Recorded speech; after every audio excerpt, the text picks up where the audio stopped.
아주 먼 옛날 페르시아 제국의 광대한 땅 위에서 한 송이 신비로운 꽃처럼 피어난 이야기가 있습니다. 그 이야기는 마치 안개 낀 새벽녘, 보이지 않는 손길이 역사의 수레바퀴를 굴리는 듯 우연과 필연의 경계에서 아슬아슬하게 펼쳐집니다.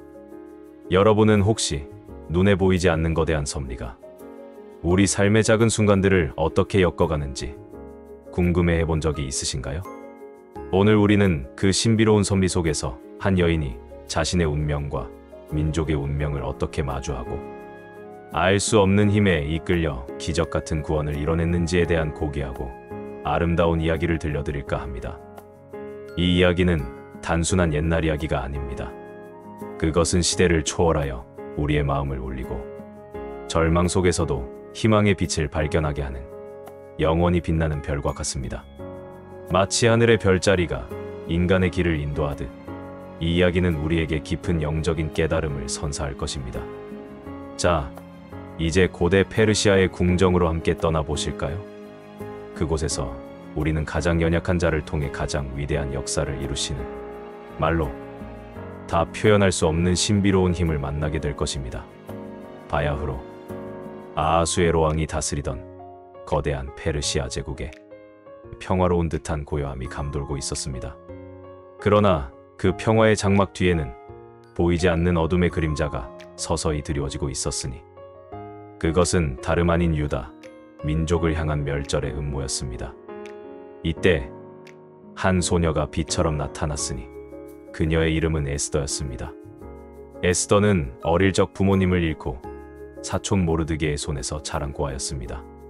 그녀는 아름다운 외모와 함께 마음속 깊이 순수함과 지혜를 간직하고 있었습니다. 모르드게는 에스더에게 민족의 역사와 신앙을 가르치며 언제나 겸손하고 지혜롭게 행동할 것을 당부했습니다. 그의 눈에는 이미 에스더에게 드리워진 알 수 없는 운명의 빛을 읽고 있었는지도 모릅니다. 마치 보이지 않는 실이 그녀의 운명을 엮어가듯 모든 순간이 의미를 지니고 있었습니다. 어쩌면 그 신비로운 실타래는 이미 오래전부터 풀리기 시작했는지도 모릅니다. 아하수에로 왕은 인도에서 구스까지 127지방을 다스리는 전무후무한 권력을 지닌 제국의 군주였습니다. 그의 왕좌는 찬란한 보석들로 장식되어 있었고 그의 말 한마디는 천지를 진동시키는 듯했습니다. 어느 날 그는 자신의 위엄을 과시하기 위해 대규모 연회를 베풀었고 모든 귀족과 방백들이 참석하여 성대한 잔치를 즐겼습니다. 이 연회는 180일 동안이나 계속되었고 제국의 부와 영광을 만천하에 드러내는 자리였습니다. 이때 왕의 명령을 거부한 왕비 와스디가 폐위되는 사건이 발생했습니다. 왕은 자신의 권위에 도전한 와스디의 행동에 분노했고 진아들의 조언에 따라 그녀를 왕비의 자리에서 물러나게 했습니다. 이로 인해 새로운 왕비를 간택해야 할 필요성이 생겨났습니다. 제국 전역에서 가장 아름다운 처녀들이 수산궁으로 불려왔고 에스더 역시 이 행렬에 동참하게 되었습니다. 헤게라는 환관의 관리 아래 처녀들은 1년 동안 철저한 정결 예식을 거쳤습니다. 모략과 향품으로 몸을 단장하고 왕의 마음에 들기 위한 준비를 했습니다. 이 과정에서 에스더는 다른 어떤 처녀보다도 헤게의 호의를 얻었고 그녀의 지혜와 겸손함은 모든 이들의 칭송을 받았습니다. 이는 그녀가 지닌 남다른 아우라와 신비로운 매력 때문이었을 것입니다. 드디어 왕에게 나아가는 날, 에스더는 다른 처녀들처럼 화려한 치장을 하지 않았습니다. 오직 헤게가 추천하는 것 외에는 아무것도 요구하지 않았습니다. 그녀의 자연스러운 아름다움과 내면의 고결함은 왕의 눈을 사로잡았고 왕은 에스더를 다른 어떤 처녀보다 더 사랑하게 되었습니다. 그리하여 아하수에로 왕 제7년 10월 곧 데베솔에 에스더는 왕궁으로 불려가 왕후의 자리에 오르게 됩니다. 그녀의 왕비 책봉은 온 제국에 선포되었고 왕은 에스더를 위해 성대한 잔치를 베풀었습니다. 이 모든 과정은 마치 미리 정해진 운명처럼 흘러갔습니다. 고아였던 에스더가 제국의 왕비가 되는 것은 인간의 눈으로는 설명할 수 없는 기적이었습니다. 이는 분명 하늘의 섭리가 개입된 사건이었을 것입니다. 모르드게는 에스더에게 자신의 민족이 유다인임을 왕에게 알리지 말라고 당부했습니다. 이것은 다가올 더 큰 위협으로부터 에스더를 보호하고 신비로운 계획이 펼쳐질 시간을 벌기 위한 현명한 조언이었습니다. 에스더는 모르드게의 말을 가슴 깊이 새기고 왕궁에서 자신의 정체를 숨긴 채 지혜롭게 행동했습니다. 그녀의 침묵은 단순한 숨김이 아니라 거대한 역사를 준비하는 신비로운 기다림이었습니다. 한편 왕궁에는 하만이라는 간교하고 오만한 인물이 있었습니다. 그는 아각 사람 함무다다의 아들로 아하수에로 왕의 총애를 받아 높은 지위에 오르게 되었습니다. 왕은 그를 모든 대신들 위에 두었고 국문에 있는 모든 신하들은 하만에게 무릎을 꿇고 절해야 했습니다. 이는 왕의 엄명이었기 때문입니다. 그러나 모르드게는 달랐습니다. 그는 하만에게 무릎을 꿇지도 않고 절하지도 않았습니다. 모르드게가 이처럼 행동한 것은 유다인으로서 우상에게 절하지 않는 신앙적인 이유도 있었지만 그의 영혼 깊은 곳에는 오직 주님께만 경배를 드릴 수 있다는 굳건한 믿음이 자리하고 있었기 때문입니다. 하만은 모르드게가 자신에게 절하지 않는 것을 보고 분노가 극에 달했습니다. 그는 모르드게 한 사람에게만 손을 대는 것으로는 성에 차지 않았습니다. 모르드게가 유다인임을 알게 된 하만은 아하수에로의 온 나라에 있는 유다인, 곧 모르드게의 민족을 다 멸하고자 했습니다.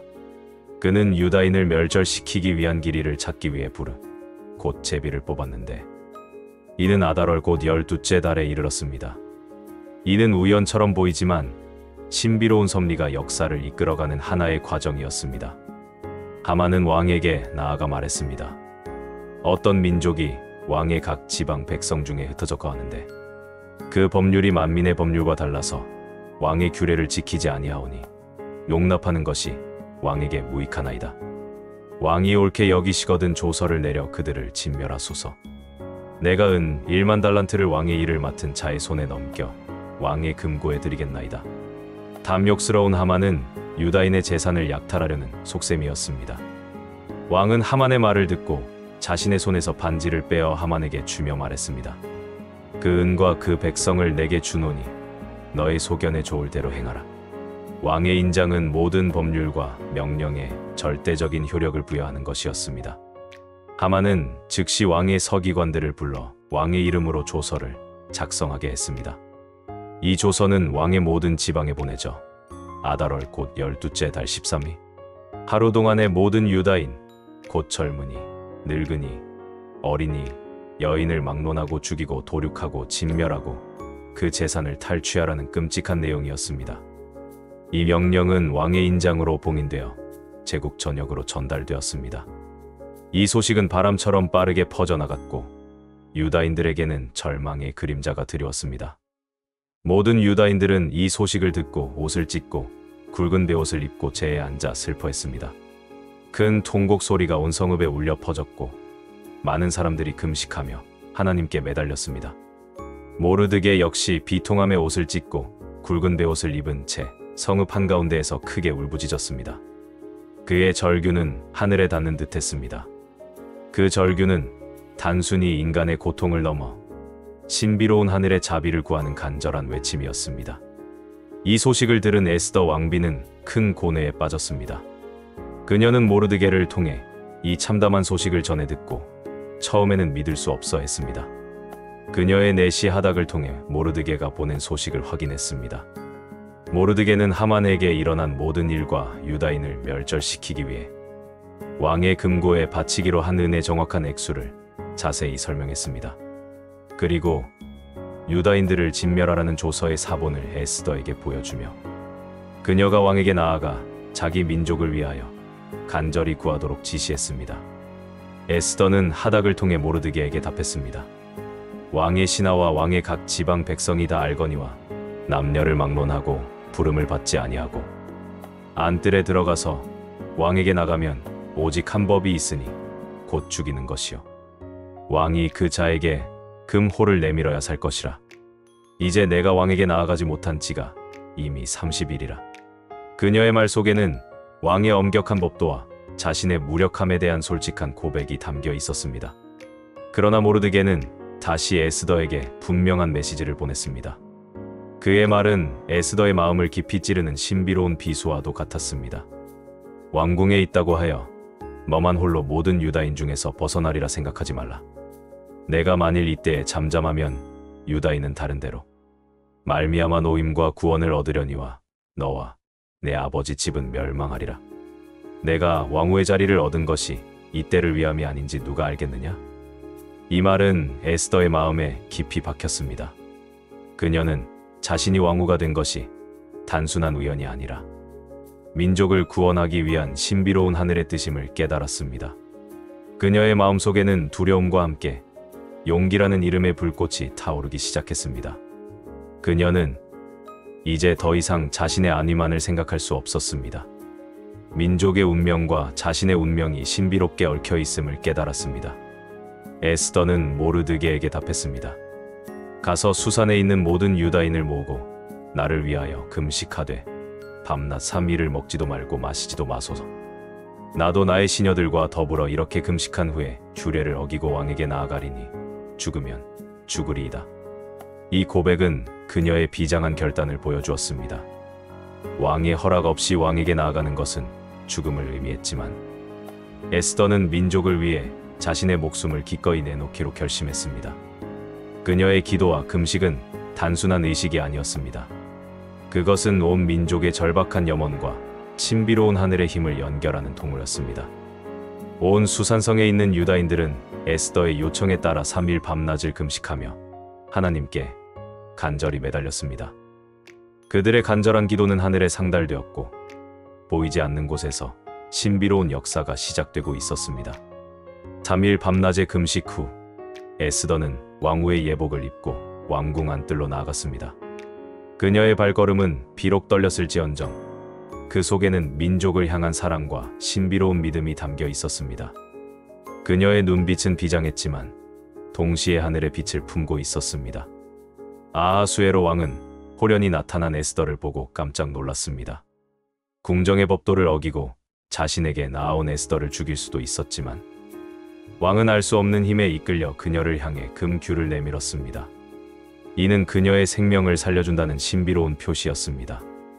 왕은 에스더에게 무엇을 원하느냐고 물었고 나아가 나라의 절반이라도 주겠다고 약속했습니다.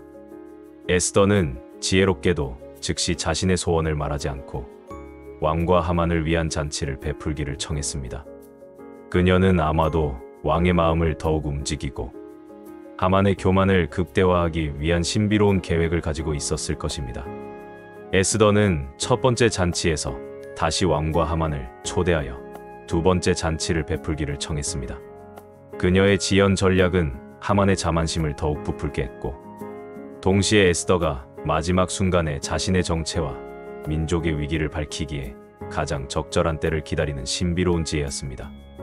이 잔치를 통해 하만은 자신이 왕의 총애를 받는다고 더욱 확신했고 그의 오만함은 극에 달했습니다. 그는 집으로 돌아가 아내 세레스와 친구들에게 자신이 받은 영광을 자랑하며 모르드게가 자신에게 절하지 않는 것 때문에 모든 것이 무의미하다고 불평했습니다. 그의 아내와 친구들은 모르드게를 매달 교수대를 세우라고 조언했고 하만은 즉시 이 제안을 실행에 옮겼습니다. 그날 밤 왕은 잠이 오지 않아 역대 일기를 가져오게 했습니다. 마치 신비로운 손이 왕의 잠을 방해하고 특정한 기록을 읽게 하는 듯했습니다. 거기에는 모르드게가 왕을 암살하려던 내시들의 음모를 밝혀내 왕의 생명을 구한 사실이 기록되어 있었습니다. 왕은 모르드게에게 아무런 보상도 하지 않았다는 것을 알게 되었고 진아들에게 모르드게에게 어떤 존귀와 영예를 베풀었느냐고 물었습니다. 진아들은 아무것도 베풀지 않았다고 대답했습니다. 왕은 모르드게에게 합당한 보상을 하려 했습니다. 이 모든 것은 마치 우연처럼 보였지만 사실은 신비로운 섭리가 역사를 움직이는 순간이었습니다. 다음 날 아침 하만은 모르드게를 달아 죽일 나무를 세우기 위해 왕궁에 왔습니다. 바로 그때 왕은 하만에게 물었습니다. 왕이 존귀하게 하기를 원하는 사람에게 어떻게 하여야 하겠느냐? 하만은 왕이 자신을 존귀하게 하려는 줄로 생각하고 화려한 의복과 왕의 말 그리고 왕관을 씌워 성읍거리로 다니며 왕의 이름으로 선포하게 하자고 제안했습니다. 왕은 하만의 말을 듣고 그에게 명령했습니다. 너는 빨리 가서 내 말대로 굵은 베옷을 입은 유다인 모르드게에게 그렇게 행하되 내 말한 것에서 조금도 빠뜨리지 말고 다 행하라. 하만은 경악했지만 왕의 명령에 복종할 수밖에 없었습니다. 그는 자신이 세운 교수대에 매달려야 할 모르드게를 왕의 명에 따라 존귀하게 만드는 일을 직접 해야 하는 기이한 운명을 맞이했습니다. 이 얼마나 신비롭고 아이러니한 역사의 반전인가요? 하만은 모르드게를 성읍거리에 태우고 다니며 왕의 명령을 선포했고 모욕감에 치를 떨며 집으로 돌아갔습니다.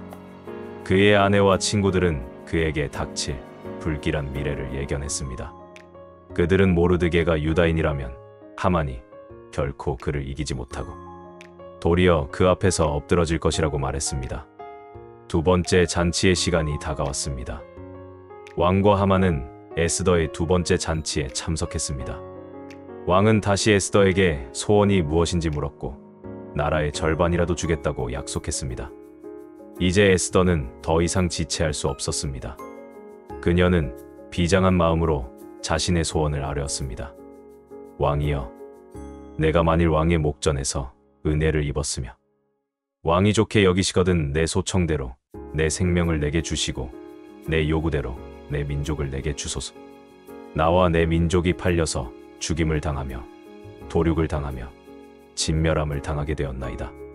만일 우리가 남녀종으로 팔렸더라면 내가 잠잠하였사오나 이 환난이 왕에게 손해가 될까 두려워하나이다. 에스더의 용기 있는 고백에 왕은 크게 놀랐습니다. 왕은 분노하며 물었습니다. 감히 이런 일을 행하려는 자가 누구며 그가 어디 있느냐?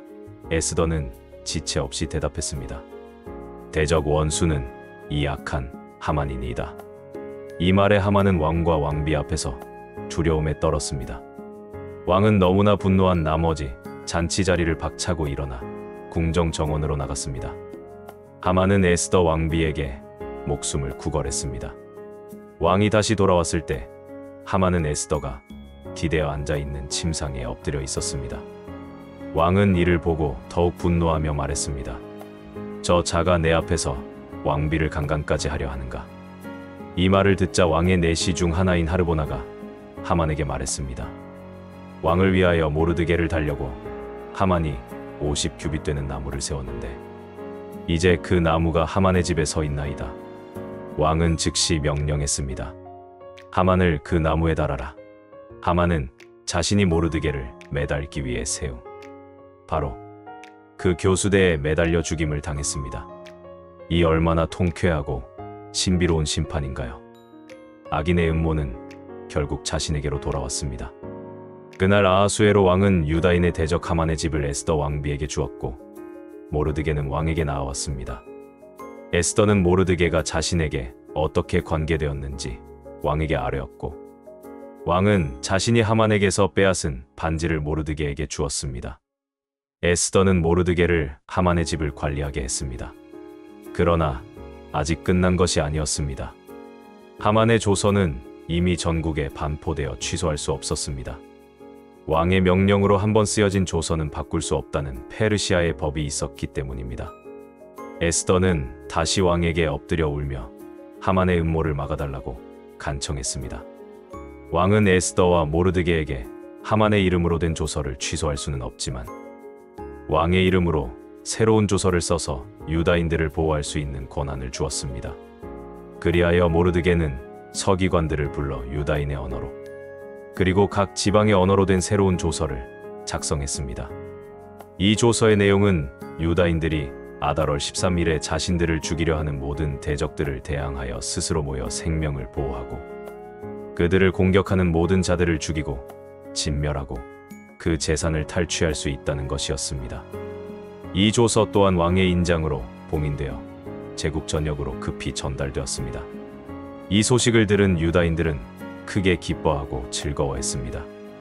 많은 이방인들도 유다인을 두려워하여 스스로 유다인이 되는 자들도 있었습니다. 아달월 13일이 되자 유다인들은 각 성읍에 모여 자신들을 해치려던 자들을 대적했습니다. 많은 이방인들이 그들을 도왔고 유다인들은 자신들의 대적들을 섬멸했습니다. 수산성에서는 유다인들이 500명을 죽이고 하만의 10 아들을 죽였습니다. 이 모든 승리는 신비로운 하늘의 개입이 없이는 불가능한 일이었습니다. 다음 날인 14일에도 유다인들은 수산에서 다시 300명을 죽였고 다른 지방의 유다인들도 자신들을 대적하는 자들로부터 벗어나 평안을 얻었습니다. 이 승리를 기념하여 유다인들은 아달월 14일과 15일을 불임절로 정하여 대대로 지키기로 했습니다. 이날은 잔치를 베풀고 즐거워하며 서로 음식을 나누고 가난한 자들에게 선물을 주는 날이 되었습니다. 모르드게는 이 모든 일을 기록하고 모든 유다인에게 매년 아달월 14일과 15일을 불임절로 지키도록 조서를 내렸습니다.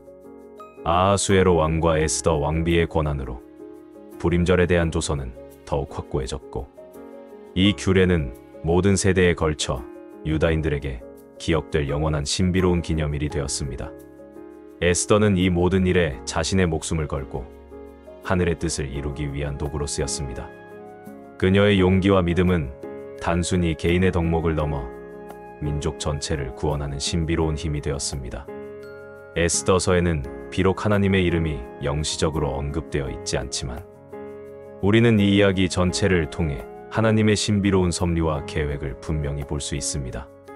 모든 사건은 우연처럼 보였지만 실은 치밀하게 계획된 하나님의 구원 역사였던 것입니다.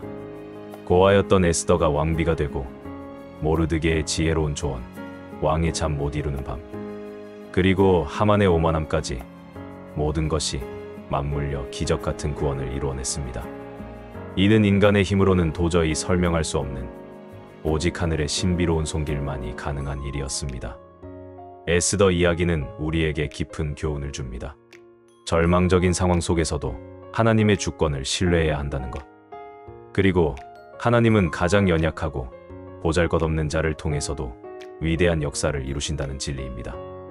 세상의 논리나 강자의 힘이 아닌 오직 하나님의 신비로운 섭리만이 진정한 구원과 희망을 가져다 줄 수 있음을 에스더서는 말해줍니다.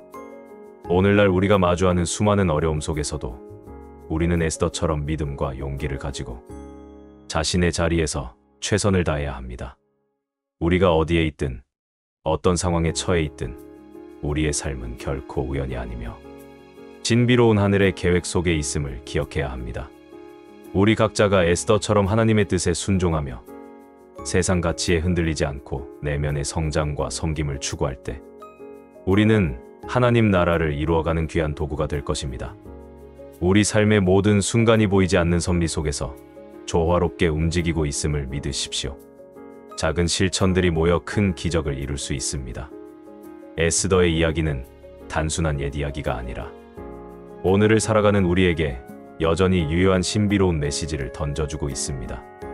당신의 삶 속에서도 신비로운 섭리의 손길을 발견하고 그 섭리 안에서 용기 있는 발걸음을 내디드시기를 바랍니다. 당신도 누군가의 에스더가 될 수 있습니다. 모든 것이 하나님의 영광을 위해 그리고 인간의 구원을 위해 신비롭게 움직이고 있음을 믿으며 이 이야기가 여러분의 마음속에 깊은 울림을 주었기를 바랍니다. 아멘. 도움이 되셨다면 구독과 좋아요 눌러주세요.